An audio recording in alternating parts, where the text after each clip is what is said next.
Did you hear that? Let's go investigate. What am I doing? Welcome. Hello, hello, hello. It's Game Master Dave's live show right here on the Long Island Tabletop Streaming Network. I've got my trench coat on. I was looking for sunglasses. I don't own any sunglasses. So welcome once again to our live show. And so let's level up. What board game was I pretending to be a part of? And this is really hot. So I'm gonna take this off while I'm filming. So, what have you guys been playing? Oh, somebody guess? Somebody guess what board game I was doing there? I have been playing a lot of Ardennes 44 online, also Dominions 5. Hey, Bill, nice to see you. On Steam with some friends, and also I got a chance to play my third game of Charterstone. So a bunch of my friends and I are doing the campaign. That's been a lot of fun. Have you played Charterstone before? Anybody? Well, I know Bill has because he's one of the guys I play with. But then we got a few viewers. So if anybody else has played Charterstone and really enjoyed it, let me know. Also, we've got Uplink Gaming Convention coming February 20 and 21st. Ginger hopefully will be able to find it and put the link in the notes whenever she gets a chance to. So the game we were talking about, or I was just giving a slight demonstration to acting silly, is of course the game we're covering tonight is Codenames. That's right, Codenames. So, by the way, let's see. So for Codenames on BoardGameGeek.com, this is amazing. It came out in 2015. I didn't realize it was like that old. I mean, that's not that old. But for games that a lot of people are playing these days, 2015 seems like a long time ago. Out of 100,000 games online, it is ranked number 91, which is unbelievable. That is fantastic. Party games, it's listed as number 2. 7.6 is the rating. And if you've ever played Codenames before, I'd love to hear about it if you have some really good stories. This is a very good family party game. Ginger and I brought it when we went hiking in the Adirondack High Peak region, and we got a chance to play with a few people because it was easy to transport. All you got to do is transport the cards and the little timer and these discs. You don't have to bring the box, but even if you bring the box, it is relatively small. So it is for 2 to 8 players, and it's ages 14 plus. I think the only reason why it's 14 plus is because maybe some of the words, I don't know why it's 14 plus. I think younger people might be able to play it, but maybe some of the concepts or some of the words might be a little difficult. 15 minutes playing time. I don't think I've ever done a game in 15 minutes. Probably more like 30 minutes playing time. The weight is very light. But there are a few concepts that can be a little bit difficult to grasp initially. So it is. There's lots of other games for this. There's Codename Pictures now. Look at that, Codenames XXL, and it is designer is now. There you go, Vlado Shavatil. Is that how you say it? I'm not too sure. The artist is Stephanie Gentes. I'm not even going to try to pronounce these. Publisher is Czech Games Edition right now here in the United States. So in Codenames, what's really neat is that you have to choose 2 people. Basically, you could do... Oh, by the way, there's also Codenames Duel, which they have designed. And that is solitaire. I'm sorry, no, that's two-player Codenames. That's really neat. I haven't played it yet, but maybe I should get that for Ginger and I. That might be a really cool game that we can play. But in Codenames, basically, you have to split into 2 teams. You have the blue team and the red team. And then you have, these are neutrals or civilians. And then, of course, you have the spy. What's going to happen is that you have to take a look at this tableau of names, of words, of codes. And this card is all important. The 2 people that are the people that are talking, that are going to be giving the clues, the agents, I guess. I forget what they call them. The agents are going to actually give clues based on these colors that are here. So the red player wants the other team, or wants their team to guess these spots. Now this corresponds with this tableau here. So you can see here that tag is this word right here. See how there's a tableau of 5 by 5? And look at this card, the clue card here. It's 5 by 5. So the red team's going to try to give clues to get this, like this one covered and this one covered. The blue team's going to try to get them to guess wave. See how that works like that? Now this is kept hidden from the other players. They don't get to see it. The two people on this side both get to see it, and they ask turns alternating to try to get through. Now the blue player is the one that's going to go first because it has the blue on the outside of this. It's got lots of other cards that you can choose from. There's another blue one. There's a red one you can see. There's a huge replayability in this game. There's lots of cards to choose from, and it's fantastic. So one of the things you'll see here is this: you'll see the black X, but you'll also see these neutral colors, like the beige colors.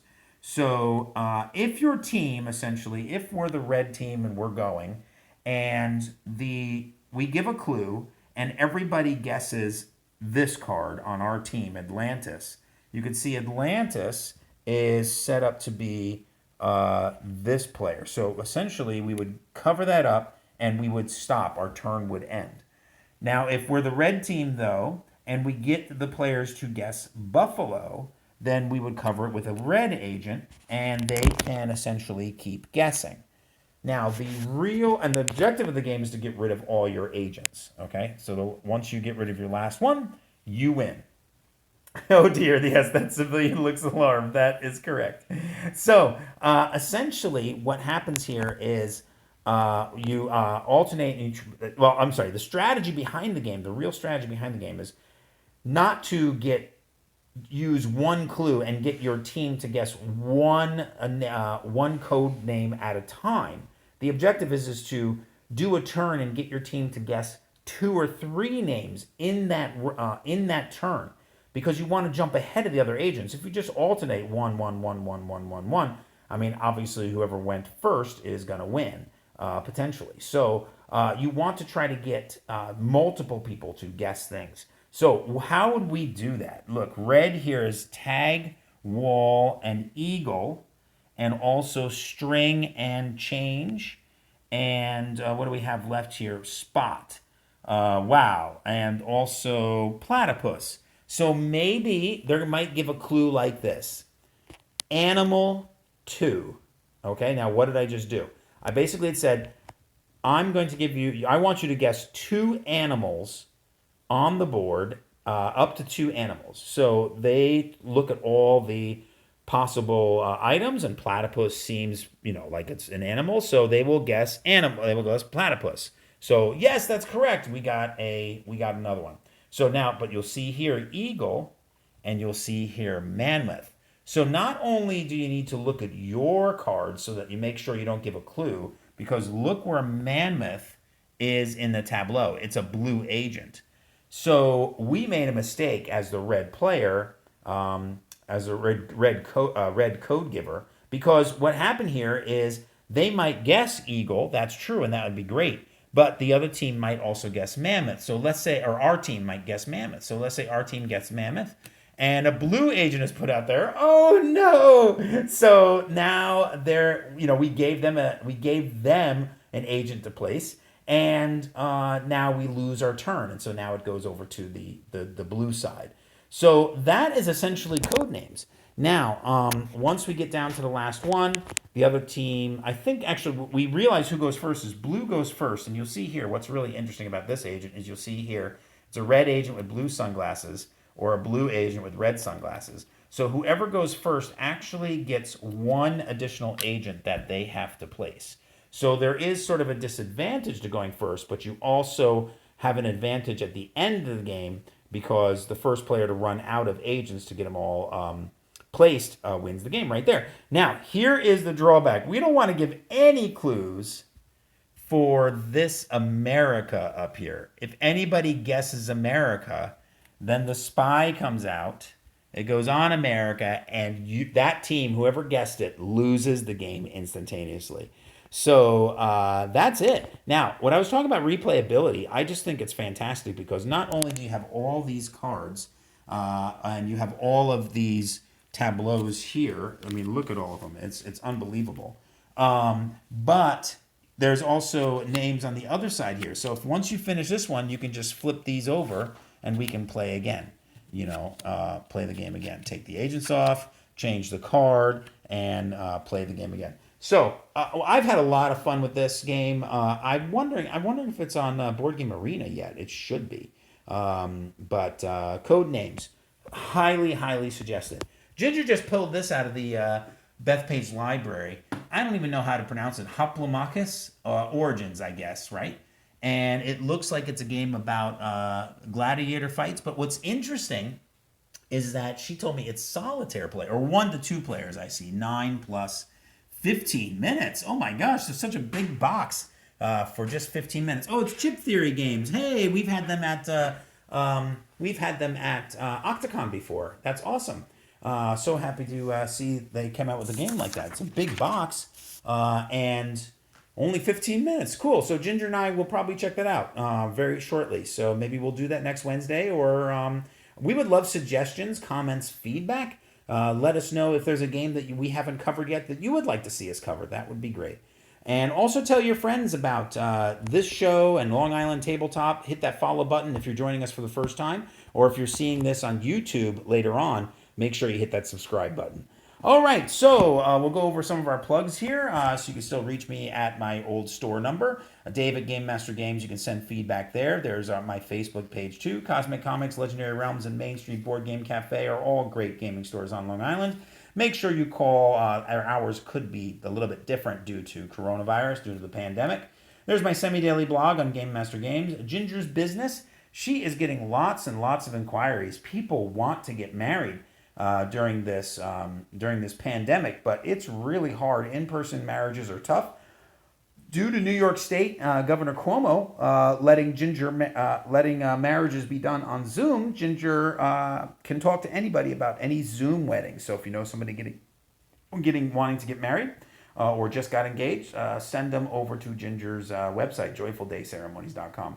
Okay, every Monday, Wednesday, and Friday, we've got Over Coffee at 6:30 in the morning, right here on Long Island Tabletop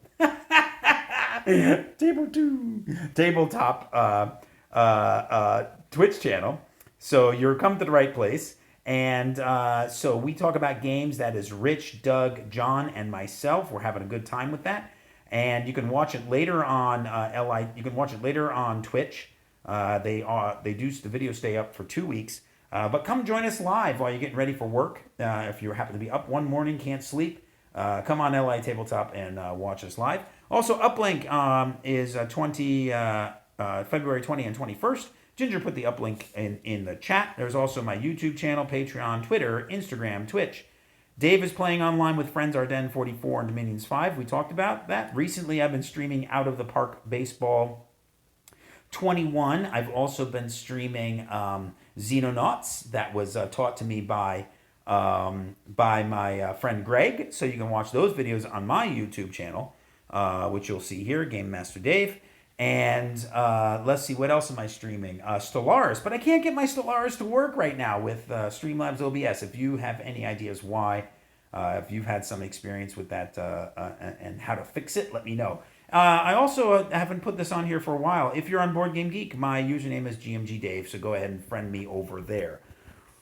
Codenames, my goodness.